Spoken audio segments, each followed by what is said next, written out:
हमारे चैनल को सब्सक्राइब करें और बेल आइकन दबाएं।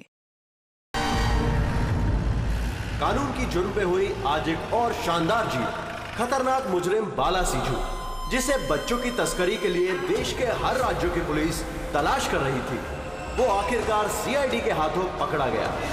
अब सीआईडी की टीम बाला से पूछताछ करेगी और बाला के इंटरोगेशन का वीडियो बना के उसे सबूत के तौर पर अदालत में पेश करेगी, ताकि बाला को सख्त से सख्त सजा दी जा सके।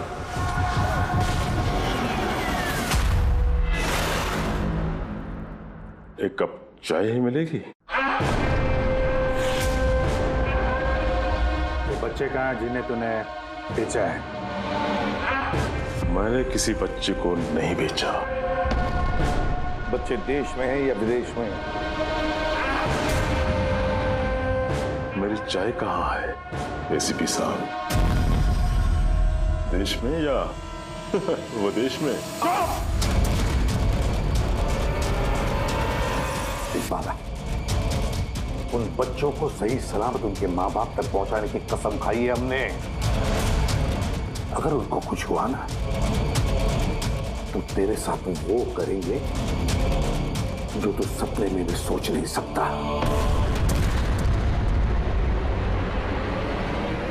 एसीपी साहब, आप मुझे धमकी दे रहे हो?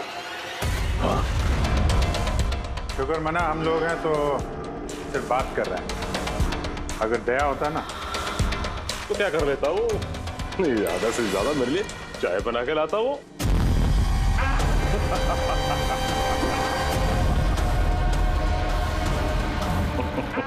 नीचे का। अरे मैडम जी, आप ही मेरे लिए चाय बना के ले। वैसे भी औरतों का काम रसोई घर में होता है, ये सीआईडी में कहाँ कर रहे हो आप? तेरी तो और अगर मुझे मैडम जी के हाथ की चाय अच्छी लगी, हाँ, तो मैं इनसे शादी करने के बारे में भी सोच सकता हूँ। वकील साहब, ये हद से ज्यादा बढ़ रहा है। क्यों? मुझे इतनी प्रॉब्लम क्यों हो रही है? हाँ? तेरा इस मैडम के साथ कोई चक्कर वक्कर है क्या? ये आपने क्या किया? मेरे क्लाइंट पे हाथ उठाया आपने?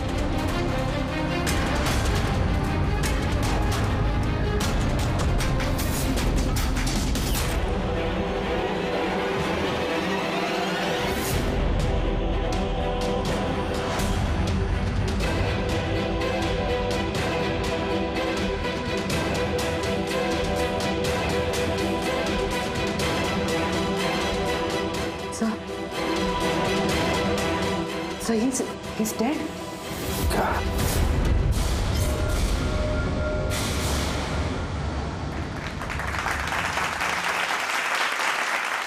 Good evening ladies and gentleman and welcome to सवाल जवाब। मैं आपका होस्ट अभय कुमार आपका स्वागत करता हूं। आज का विषय या डिबेट है कि क्या हमारे देश में कानून के रखवाले कानून से बड़े हैं? आप सब लोग ने हाल ही में इस केस के बारे में सुना होगा, जहां सीआईडी के सीनियर इंस्पेक्टर मिस्टर अभिजीत पर बाला नामक एक क्रिमिनल की मौत का इल्जाम लगाया गया। इसलिए आज हमारे साथ मौजूद है खुद senior inspector Abhijeet from the CID bureau, उनके साथ ही ACP Pradyuman ji, welcome sir, और senior inspector Daya CID bureau से। हमारे पैनलिस्ट हैं ex army officer mister Ranveer, ex IB officer Sanjeet ji और एक्स जज मिस मंदिरा, और साथ ही हैं क्राइम के सीनियर एडिटर मदन कुमार जी, और साथ में मौजूद हैं और सीनियर जर्नलिस्ट और ह्यूमन राइट एक्टिविस्ट। तो मैं शुरू करना चाहूंगा ह्यूमन राइट्स एक्टिविस्ट से। कहिए, इस केस के बारे में आपका क्या कहना है? इनके जैसे ऑफिसर्स की वजह से ही कानून का नाम खराब हो रहा है इस देश में। बिल्कुल ठीक। हाथ में गन या ताकत क्या आ जाती है, इन्हें लगता है कि अपने मनमर्जी करेंगे और मानव अधिकार की धज्जियां उड़ा देते हैं इन जैसे कानून के रखवाले। हाँ, मैं तो कहता हूँ कि इन पुलिस वालों से गन ही वापस ले लेनी चाहिए। गन चलाने की नैतिकता क्या होती है इन लोगों को समझ में नहीं आती। जी मैं तो ये कहूंगा कि ये लोग सिर्फ राई का पहाड़ बना रहे हैं। बाला सीआईडी वालों के साथ बदतमीजी कर रहा था। अब ऐसे में अगर हाथ उठ भी गया तो इसका मतलब ये तो नहीं है ना कि अभिजीत पर खूनी बनने का ठप्पा ही लगा दें आप लोग। और किसी मुजरिम से होता गलती से एक खून तो क्या आप उसे छोड़ देते हैं या फिर कोई आम इंसान से? नहीं ना।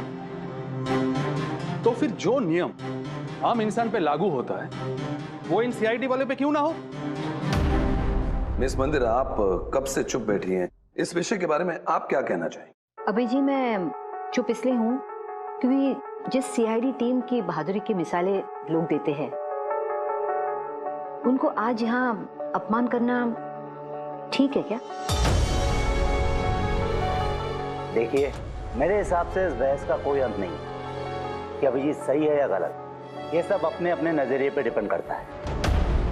अब मैं बात करना चाहूंगा एसीपी प्रद्युमन जी से, जिनका लंबा करियर जो देश के प्रति जिम्मेदारी और फर्ज से भरा हुआ है। इस केस में आप किसका साथ देंगे? सीआईडी के अभिजीत जी का या फिर कानून का? देखिए, आज तक मैं हमेशा कानून का साथ देता आया और आगे साथ देता रहूंगा। इंसाफ होके रहेगा और मैं ये कहने का किसी को भी मौका नहीं दूंगा कि कानून हम सीआईडी वालों के लिए अलग है और आम लोगों के लिए अलग। जब तक इंक्वायरी कमीशन का डिसीजन नहीं आता तब तक सीनियर इंस्पेक्टर अभिजीत सीआईडी की ड्यूटी से सस्पेंड रहेंगे।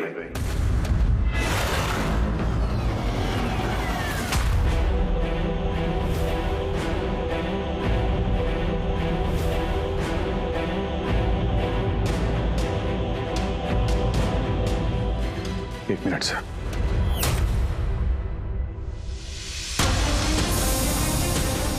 तो मेरे बारे में लोग क्या कहते हैं इससे मुझे कुछ फर्क नहीं पड़ता। अभी आपके मुंह से जो कुछ सुना बहुत तकलीफ हो रही है सर। जो कुछ हुआ आपके सामने हुआ, आप वहीं पे मौजूद थे। अपने दिल पे हाथ रख के कहिए सर कि मैंने जानबूझ के उस आदमी को मारा है। और अगर आपका जवाब हाँ है तो मैं बिना किसी अदालत के फैसले के खुद फांसी के फंदे के सामने जाके खड़ा हो जाऊंगा। अभिजीत, रिलैक्स। नहीं यार दया, बस। अच्छा मजाक बना रखा है। हर कुछ महीनों में कुछ लोग हमारे ऊपर इल्जाम लगाते हैं और सर हमारा साथ देने के बजाय हमें सस्पेंड कर देते हैं। और आप लोग बड़ी बड़ी बातें कर रहे थे मानव अधिकार की। क्या कह रहे थे आप? हमारे हाथों से गन ले लेनी चाहिए। अगर आज आप लोग अपने घरों में सुरक्षित तरीके से होली दिवाली मना रहे हैं वो इसलिए कि हमारे हाथों में गन्स हैं। हम लोग रात भर जागते हैं ताकि आप लोग चैन की नींद सो सकें। जब मुजरिम यहां सर पे बंदूक तानता है, छाती पे गोली चलाने वाला होता है और तब आपको यह याद दिलाया जाता है कि आपको पलट के मुजरिम पे वार नहीं करना है, सिर्फ टांग पे गोली चलानी है, उस दिन मैं आपसे ह्यूमन राइट्स और मानव अधिकार की स्पेलिंग पूछूंगा। उस दिन। आज मैं दुनिया वालों के सामने खुल के बोलना चाहता हूं, बाला जैसे आदमी को जिंदगी जीने का कोई अधिकार नहीं। वैसे भी अदालत उसे फांसी की सजा देती ना। कुछ दिन पहले मर गया तो कौन सा तूफान आ गया। और इतने साल अगर सीआईडी में मेरे हाथ बंधे नहीं होते तो इन जैसे लोगों का इंसाफ मैं कब का कर चुका होता है। और वैसे भी ऐसे कानून का क्या फायदा जो मुजरिमों को सजा नहीं दे सकता। और वो कानून मुझे क्या सस्पेंड करेगा, मैं खुद सस्पेंड करता हूं ऐसे कानून को।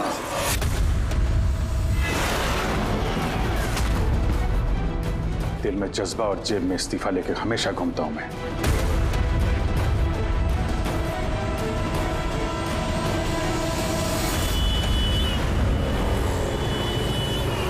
अरे यार हम लोग तो दोस्त हैं यार, दोस्त। अरे मेरे दोस्त, क्या चाहिए आपको आज? अरे कुछ मेरे दोस्त के लिए लेके आओ यार। आप और हम एक। चल चल। अभिजीत, क्या हो क्या तुम्हें? अरे कौन सी जगह पे बैठे? और किस तरह के लोग हैं साथ में? चलो उठो, उठो, चलो घर चलो। कहाँ चले? सीआईडी ब्यूरो ही तो मेरा घर था और मुझे वहां जाने की परमिशन नहीं। सर सब ठीक हो जाएगा सर, आप यहाँ से चलिए। सब ठीक हो जाएगा। इससे ज्यादा और क्या ठीक होगा? और अब मैं सीआईडी ऑफिसर नहीं हूं। कोई भी ह्यूमन राइट्स वाला, कोई भी इंक्वायरी कमीशन मेरा कुछ नहीं बिगाड़ सकती। सारे मुजरिमों को एक एक करके मार डालूंगा मैं, और तुम लोग भी मेरा कुछ नहीं कर सकते। और ना वो तुम्हारा एसीपी प्रद्युमन। जाओ उसके पास जाओ तुम लोग, मुझे तुम लोगों की शक्ल नहीं देखनी। जाओ। अभिजीत, तुम होश में भी हो? तुम्हें पता है तुम क्या बोल रहे हो? अरे छोड़ो यार, ये दोस्ती दिखानी थी ना तो उस दिन दिखानी चाहिए। आज ही अपनेपन का ढोंग करने की कोई जरूरत नहीं है। क्या बोला तुमने? ढोंग? तुम्हें ये ढोंग लगा? और क्या है? सही है, एकदम सही है। सर जाओ जाओ, तुम भी निकलो।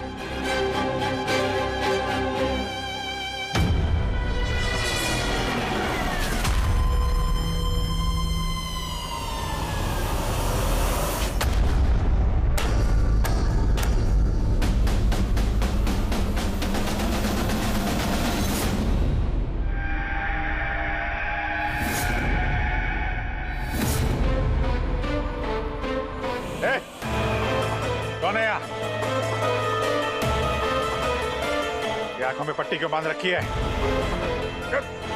बोलो मुझे, कहां लेके आ गए? कौन हो तुम लोग? खोलो मुझे।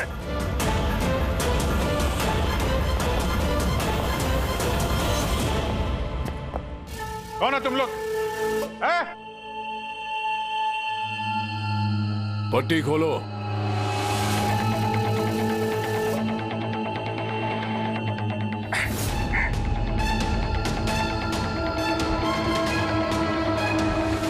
जानते हो किसे किडनैप किया तुमने? एक सीआईडी ऑफिसर। अभिजीत, अब तुम एक सीआईडी ऑफिसर नहीं रहे। सीनियर इंस्पेक्टर अभिजीत सीआईडी की ड्यूटी से सस्पेंड रहेंगे। डरो मत, तुम्हें हमसे कोई खतरा नहीं। हमें अपना दोस्त समझो। दोस्त? आखिर हो कौन तुम लोग? सब पता चल जाएगा अभिजीत कि हम कौन हैं और तुमसे चाहते क्या हैं। वहां अंधेरे में छुप के क्यों खड़े हो? हिम्मत है तो सामने आओ। हम अंधेरे में इसलिए हैं क्योंकि ये देश और समाज रोशनी में हमें हमारा काम करने नहीं देता। क्या मतलब? हम भी तुम्हारी तरह कानून के रखवाले हैं, लेकिन तुम कानून के दायरे में रह के काम करते हो और हम उसके बाहर।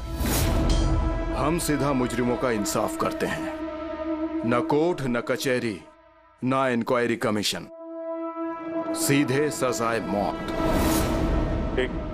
एक मिनट, ये तुम लोग क्या कह रहे हो? मैं कुछ समझ नहीं पा रहा हूं।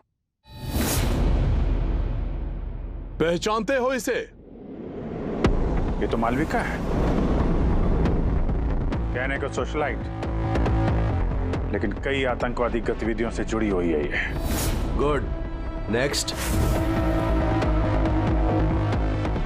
रंगन बंगा रियल एस्टेट का बिजनेस दिखाने के लिए और उसकी आड़ में ड्रग्स का लेन देन। विलियम? ये तो विलियम है। 7 मर्डर का इल्जाम है इसके ऊपर। That's right. मगर मुझे क्यों दिखा रहे हो इनकी तस्वीरें? मुझसे क्या चाहते हो? बताते हैं। पहले तुम जरा ये बताओ कि अगर तुम्हें ये पता चले कि इन मुजरिमों को कानून कभी सजा दे नहीं सकता, तब तुम क्या करोगे? अगर इनको कभी सजा नहीं मिल पाई तो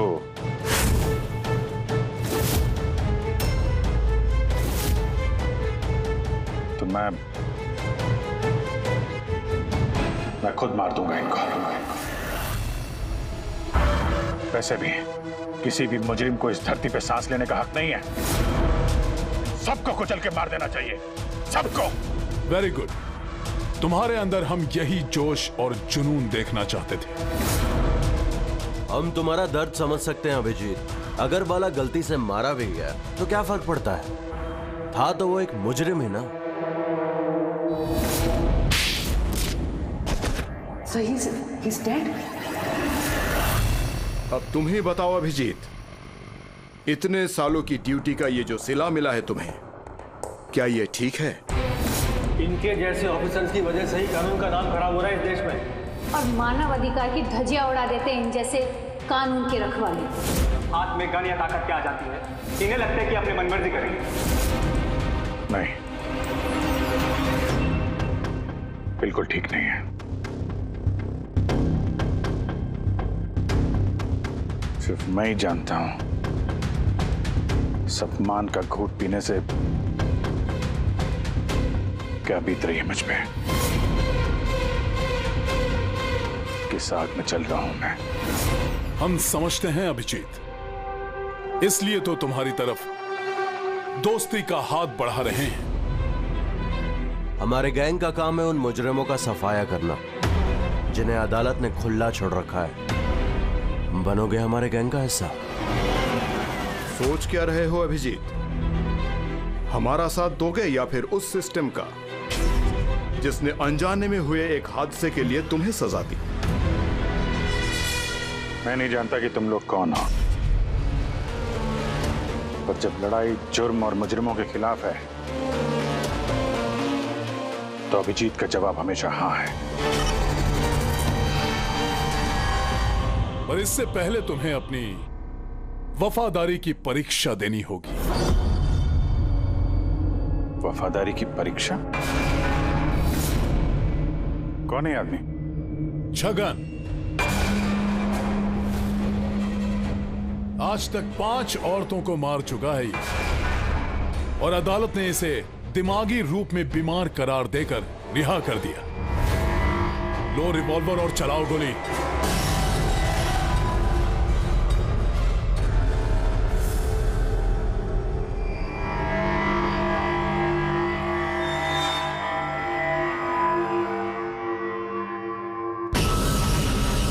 मुझे इस पे गोली चलानी है। हाँ, दबाओ ट्रिगर और चला दो गोली। चलाओ गोली अभिजीत। ज्यादा मत सोचो, चलाओ गोली। ट्रिगर दबाओ और गोली चला दो।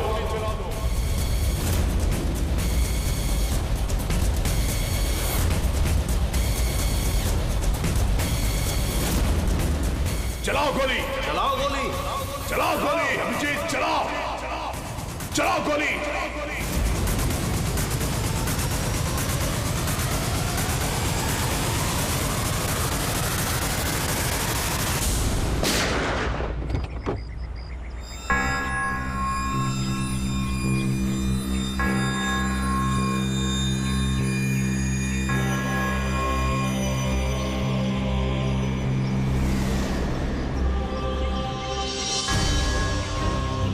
हमारे फोन का इंतजार कीजिएगा।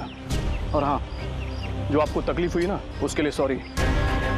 और एक बात ध्यान में रखिएगा, फोन हमेशा अपने साथ रखिएगा। अगर बाथरूम जाना है तो भी।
मैं आ गया।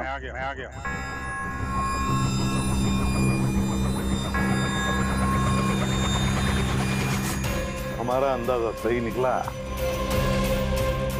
मतलब जो कहानी हमने फैलाई थी वो मान लिया उन लोगों ने, और चारा ही क्या था। जिस जाल में वो लोग फंसे हैं उसे हमने 1 महीने पहले ही फेंका था। सर, इतने खतरनाक मुजरिमों का एक के बाद एक कैसे खून हो जाना, ये संयोग नहीं हो सकता सर। सर, इन सब मुजरिमों का ये नया दुश्मन कहाँ से आ गया? आ गया या आ गए, इन पांचों का कोई एक ही दुश्मन होना जरा मुश्किल लगता है। पर सर, अलग अलग दुश्मन है तो फिर सबने एक साथ हमला कैसे किया? पूरे लोग अलग अलग हो सकते हैं, लेकिन गैंग एक ही है, मकसद भी एक ही, बुरे लोगों का खात्मा करना। लेकिन कानून को अपने हाथ में लेकर अलग अलग शहरों पे अलग अलग टाइम पे खून करना, इतनी लंबी प्लानिंग किसी एक आदमी के बस की बात तो नहीं है। बिल्कुल ठीक कह रहे हो अभिजीत। लगता है कुछ मिल गया तुझे, हैं? हाँ बस। क्या? बस इसमें कोई एक खूनी नहीं है, क्योंकि अधिकतर हर एक खूनी का खून करने का अपना एक खास पसंदीदा तरीका होता है, लेकिन यहां पर ऐसा नहीं। ये देखो, इसे गोली मारी गई है। गोली बहुत दूर से मारी गई है, लेकिन गोली सीधी जाकर के दिल में लगी है, 1 इंच भी इधर उधर नहीं। दूसरा, इसे मार्शल आर्ट के किसी एक खास मूव से मारा गया है, बहुत ही खतरनाक, एक झटके में चित। और ये तीसरा मर्डर? ये तीसरा, इसे जहर से मारा गया है। एक खास नुकीली चीज से जहर इंजेक्ट किया गया है सीधा आर्टरी में, जहर तुरंत खून में मिल गया और ये खत्म। तो तीसरा मर्डर भी किसी एक्सपर्ट ने किया है सर? हाँ, ये पहला शार्प शूटर, दूसरा मार्शियल एक्सपर्ट, और तीसरा खास तरीके से जहर का इंजेक्शन देने वाला। ये जो भी है, इन्होंने अलग अलग तरीके से जान लेने की ट्रेनिंग पाई है, जैसे कोई स्पेशल एजेंट। और शायद इस गैंग में इस तरह की सोच रखने वाले और भी लोग शामिल होंगे जो समाज से मुजरिमों को मिटाना चाहते हैं। सर, अगर ये लोग इतने एक्सपर्ट हैं तो ना ही कोई सुराग छोड़ेंगे, ना ही कोई पहचान। इन तक पहुंचेंगे कैसे?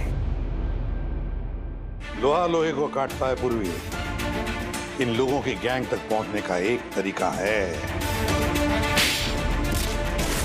बाला की मौत का नाटक। सब कुछ प्लान के मुताबिक चल रहा था सर।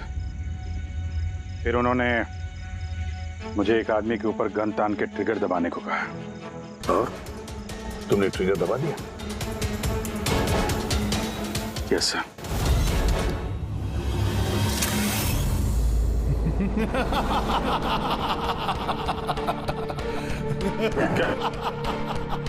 क्या मतलब है ये सब? हाँ? कहा था ना हमने, तुम्हारी परीक्षा ली जाएगी ये देखने के लिए कि तुम इस काम को अंजाम दे सकते हो या नहीं। तो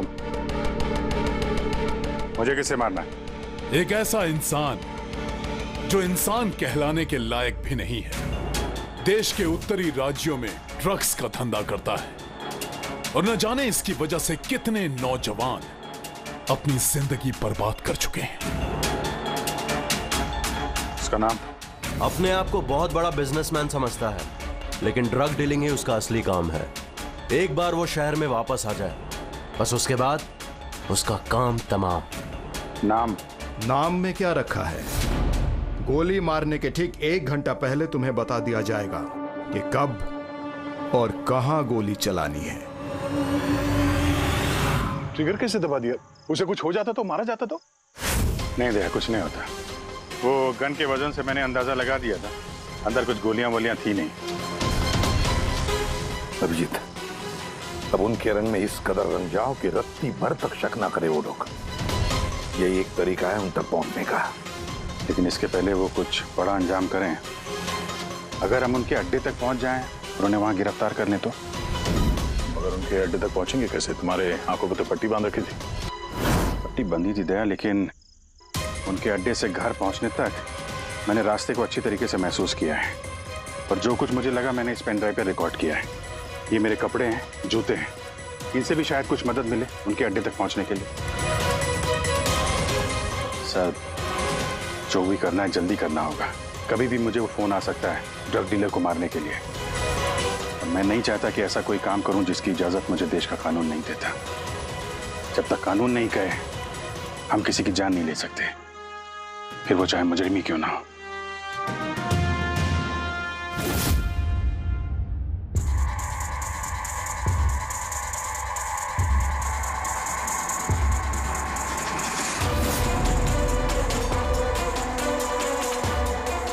ध्यान से सुनना, कुल मिला के 1.5 घंटे लगे थे मुझे उनके अड्डे से अपने घर आने में।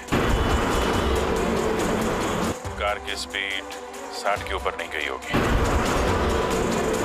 15 मिनट गाड़ी ट्रैफिक जाम में फंसी हुई थी। 10:15 उस वक्त मुझे किसी की अर्थी जाती हुई सुनाई थी। और हाँ, जब हम अड्डे से निकले थे तो वहां कहीं मंदिर में आरती हो रही थी लाउड स्पीकर पे। और कुल मिला के 6 ट्रैफिक सिग्नल पे गाड़ी रुकी थी और कुछ 5 फ्लाईओवर्स थे और हर फ्लाईओवर को क्रॉस करने में करीब 40 से 45 सेकंड लगते। रेलवे स्टेशन और एक फ्लाईओवर के नीचे रेलवे स्टेशन था जहाँ पे ट्रेन की अनाउंसमेंट हो रही थी। सर आप अंदर। सर ये देखिए, अनिकेत कुमार सर, सीबीआई ने अभी थोड़े दिन पहले इससे बातचीत भी की थी। सर देश के कई जगहों पर ये ड्रग्स का धंधा करता है। अभी कहाँ है? सर वो फ्रेडी सर दिख रहे हैं। सर ये पैडी है, धान। ओह, ये पैडी है, वो जो तुम अभिजीत की कमीज पर से लेके आई थी। और रेशा, वो एक गनी बैग का रेशा, किसी बोरी का। मतलब पैडी और बोरा, इसका मतलब ये कोई गोदाम है। गोदाम को अपना अड्डा बना रखा है उन लोगों ने। कोई ऐसा गोदाम जहां पर अनाज रखा जाता है, या फिर कोई ग्रेन मिल। सर ये रूट लिया उन लोगों ने। ये रूट ठीक वैसा जैसे अभिजीत सर ने बताया था, विरार की तरफ जाता है ये। गुरजापुर में। डॉक्टर साहब, क्या अभिजीत को अनाज के गोदाम में रखा गया था? अनिकेत आज सुबह ही ग्रीस से वापस लौटा है, अभी तो वापस नहीं आया। अच्छा, अब गैंग वालों का फोन आएगा अभिजीत को, आएगा फोन।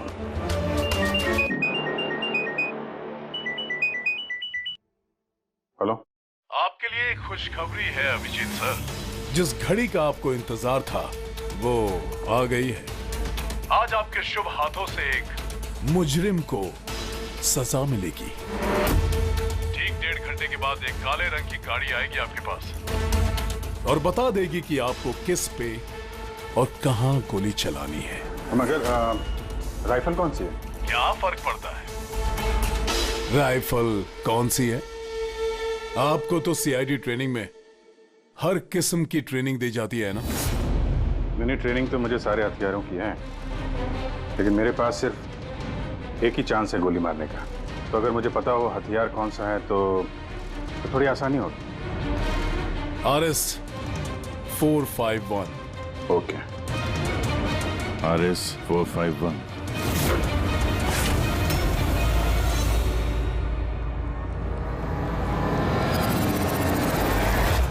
क्या कह रहे हैं आप? मेरी जान को खतरा है? फिर तो मैं कहीं जाऊंगा ही नहीं, घर के अंदर ही छुप के बैठूंगा मैं। सारी मीटिंग्स कैंसिल। अनिकेत, घर में छुप कर बैठने से कोई फायदा नहीं होगा। उन लोगों ने ठान लिया है तुम्हें मारने का और वो मार कर ही रहेंगे तुम्हें। तो आप कुछ कीजिए ना, आप लोग सीआईडी वाले हैं, बचा लीजिए मुझे। बचा लेंगे हम तुम्हें, सिर्फ इस बार गोली हमारा ऑफिसर तुम पर चलाएगा। तुम्हारे इन कपड़ों के अंदर एक बुलेट प्रूफ जैकेट होगा और कुछ खून के पैकेट्स। अगर निशाना इधर उधर चला गया तो? अगर गोली सर पर लग गई तो? कुछ नहीं होगा, क्योंकि गोली भी नकली होगी। और हाँ, तुम्हें तुम्हारे कर्मों की सजा जरूर मिलेगी, मगर पहले हम तुम्हारे जरिए उस मास्टरमाइंड को पकड़ेंगे। अब बताओ, मीटिंग के लिए कहाँ जाने वाले थे तुम? अगली मीटिंग 1 घंटे में है। एक मॉल के बाहर एक प्रोडक्ट लॉन्च है। मॉल के बाहर? हेलो, मुझे लगता है मिशन कैंसिल करना पड़ेगा। मगर क्यों? बाला जिंदा है।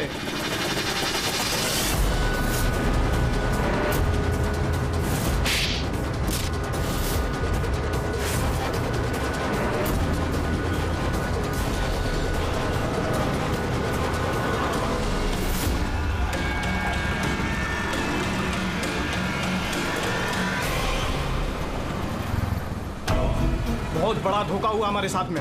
अभिजीत के हाथों किसी का खून हुआ ही नहीं है। प्लान कैंसिल नहीं करेंगे आप। सीआईडी और अभिजीत को इस धोखे की बहुत भारी कीमत चुकानी पड़ेगी।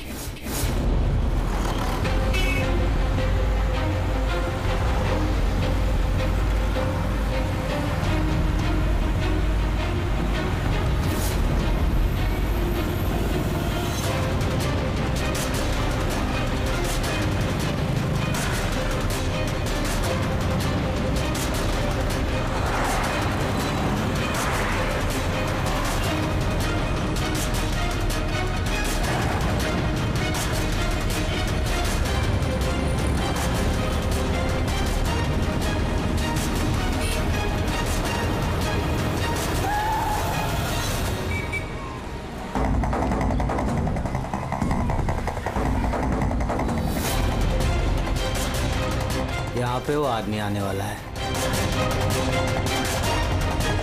पर वो आदमी आया कौन? सब्र रख, पता चल जाएगा। चल तुझे वो जगह दिखाता जहाँ से तुझे गोली चलानी है उस पे।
गोदाम तो एकदम खाली है, कोई भी नहीं है यहाँ पे। हाँ सर, ये वो गोदाम तो नहीं लग रहा है जिसे हम ढूंढ रहे हैं। ओ भाई साहब, कौन है आप लोग? क्या चाहिए? तुम यहाँ पे काम करते हो? ये गोडाउन को इस्तेमाल कर रहा था क्या? नहीं तो पिछले 2 साल से बंद पड़ा हुआ है और ये गोदाम हमारे बॉस को बेच रहे हैं। अब क्या करेंगे आए? अगर ये वो गोडाउन नहीं है तो फिर कौन सा गोडाउन है?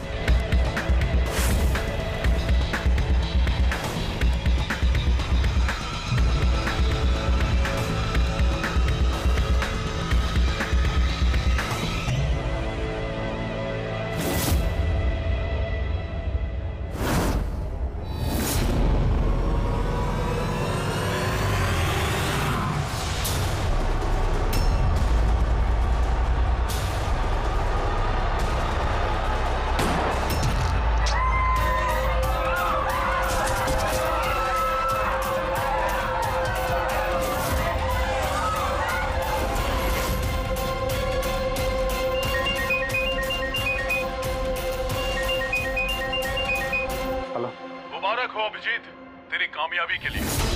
अनिकेत की टिकट कट चुकी है। अब बैठो गाड़ी में, मिलकर बधाई दूंगा तुम्हें। ठीक है, आ रहा हूं मैं।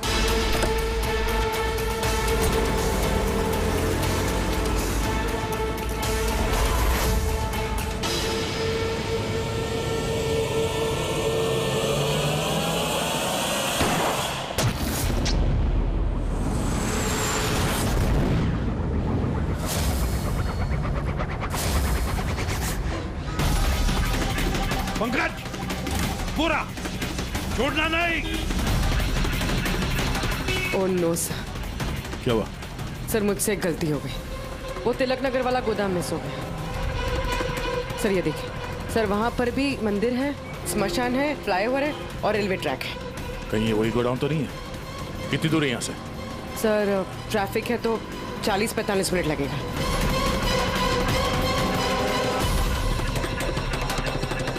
ये तो असली खून है फ्रेंड। सर मुझे को पता था हमारे प्लान का। अभिजीत सर नकली गोली चलाने वाले थे। अभिजीत की जान को खतरा है। दया को फोन करना होगा। दया, देखो अनिकेत पर किसने गोली चलाई है, असली गोली। हाँ, अभिजीत की जान को खतरा है। उनके अड्डे का पता चल गया? नहीं सर, ढूंढ रहा हूँ। जल्दी जल्दी दया, टाइम नहीं है हमारे पास।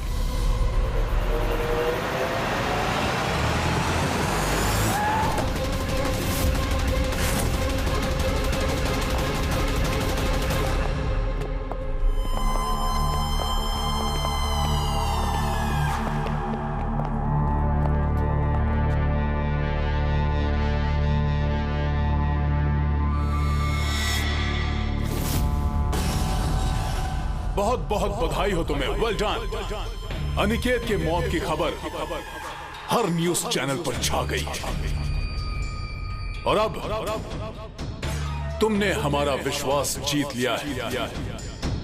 इसलिए अब हम अंधेरे से रोशनी में आकर तुमसे अपनी पहचान करवाएंगे।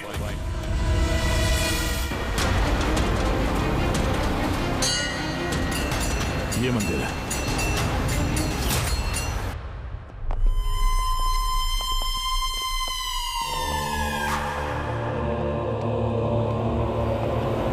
हमारे पैनलिस्ट हैं ex IB officer Sanjeet ji, ex जज miss Mandira, ex army officer mister Ranveer. ओह, तो आप लोग हैं? हाँ, हम। क्यों? हैरानी हुई हमें देखकर? भूल गए उस दिन जब सिर्फ मैंने तुम्हारा समर्थन किया था?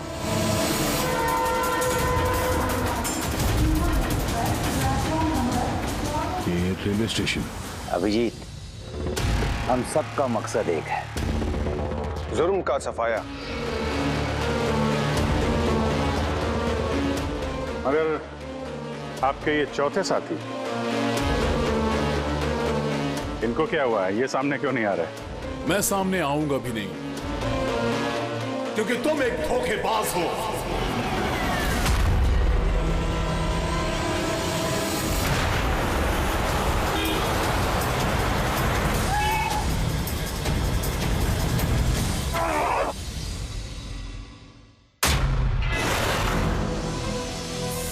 बाला जिंदा है? हाँ, ये जिंदा है, क्योंकि ये सब सीआईडी की सोची समझी चाल थी हमें फंसाने के लिए।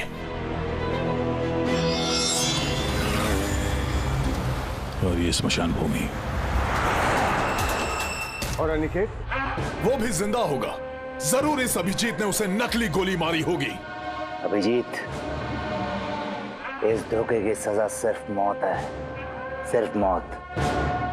तुम और बाला दोनों मरोगे, दोनों। और तुझे हम नहीं मारेंगे, ये मारेगा। मैं क्यों? क्योंकि एक ईमानदार और बहादुर ऑफिसर को मारना हमारे ईमान के खिलाफ है। चल, तू मार, ये तो हम तुम्हें मारेंगे।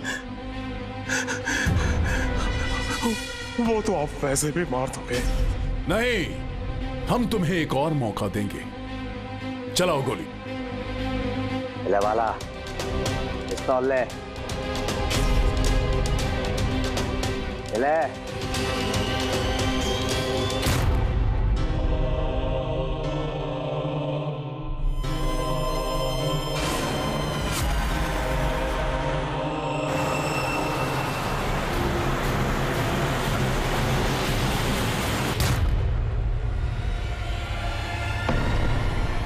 मार दो उसे, मारो, मारो अभिजीत को गोली। कोई नहीं भागेगा।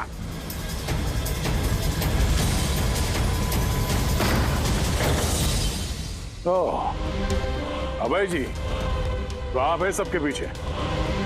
समाज को सुधारने निकले थे तुम? हाँ? चल। मैं आपका होस्ट अभय कुमार। हम लोगों ने जो कुछ भी किया उसका हमें बिल्कुल अफसोस नहीं। हम लोग भी देश के लिए कुछ करना चाहते थे, जैसे आप लोग करना चाहते हो। देश के लिए कुछ कर गुजरना बड़ी अच्छी बात है, पर जो रास्ता तुम लोगों ने अपनाया ना, वो गलत है, कानून के खिलाफ है। तो कानून कौन सा 100% परफेक्ट है? ये वही कानून है जिसके चलते इतने सारे मुजरिम समाज में आजाद घूम रहे हैं। उस अनिकेत को भी आपने बचा लिया ना? हाँ, अनिकेत को हमने बचा लिया, सिर्फ गोलियों से, कानून से नहीं, समझे? रही बात परफेक्शन की, तो 100% परफेक्ट कुछ भी नहीं होता है, उसे बनाना पड़ता है। आप लोगों का तरीका क्या परफेक्ट है? क्या गारंटी है इस बात की कि अपनी सनक के चलते तुम लोगों ने सिर्फ गुनहगारों को ही मारा है, किसी निर्दोष को नहीं? अब उसी अदालत के सामने जाकर अपनी शिकायत पेश करना, उस अदालत से जिससे तुम इतने परेशान हो। अब वही अदालत तुम्हारा इंसाफ भी करेगी। अब पता चलेगा तुम लोगों को कि अपने देश के कानून की मर्यादा का एहसास क्या होता है। केस बड़ा ही पेचीदा था सर। हाँ, तो मुजरिम भी तो पकड़े गए और एक केस खत्म। चलो भाई, घर नहीं जाना क्या? मगर अभी एक अपराधी को पकड़ना बाकी है। क्यों दया? Hello CID. कौन है आप लोग? क्या चाहिए? मैं विक्रांत हूँ, क्राइम टीम से। हमें यहाँ की तलाशी लेनी है। ये सर्च वारंट है। तलाशी?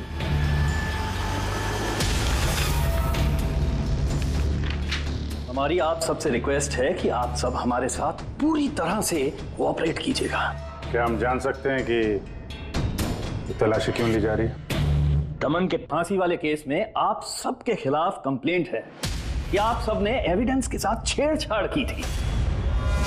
दया हमारे पास है, हमारी जेल में। तो अगर दया को बचाना चाहते हो तो पहले मेरे भाई को बचाना होगा, वरना ठीक 4:30 बजे ना सिर्फ मेरे भाई को फांसी होगी बल्कि सीनियर इंस्पेक्टर दया भी फांसी पर चढ़ेगा।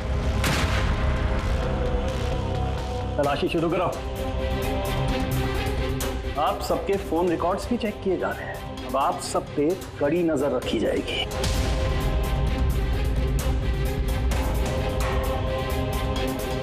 और हाँ, आप सबके साथ अकेले अकेले सवाल जवाब भी किए जाएंगे। मेरी आपको पर्सनल सलाह है, जो भी बोलना बिल्कुल सच बोलना।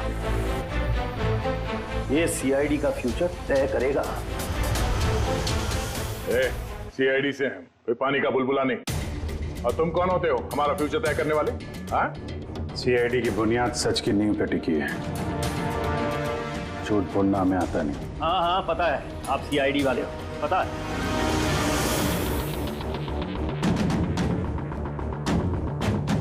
लेकिन आप जो भी हो, कानून से ऊपर नहीं हो। और अब वक्त आ गया है कि आपको कानून की याद दिलाई जाए। ना पता है हमें, हम कानून से ऊपर नहीं, पर हम कानून के रखवाले हैं। कानून के रखवाले हम सीआईडी वाले हैं, और हम गर्व से कहते कि हम सीआईडी वाले हैं। और हमारे खून का एक एक कतरा सीआईडी को और इस देश को समर्पित है। For more updates, subscribe to our channel, click the show links and enjoy watching the videos.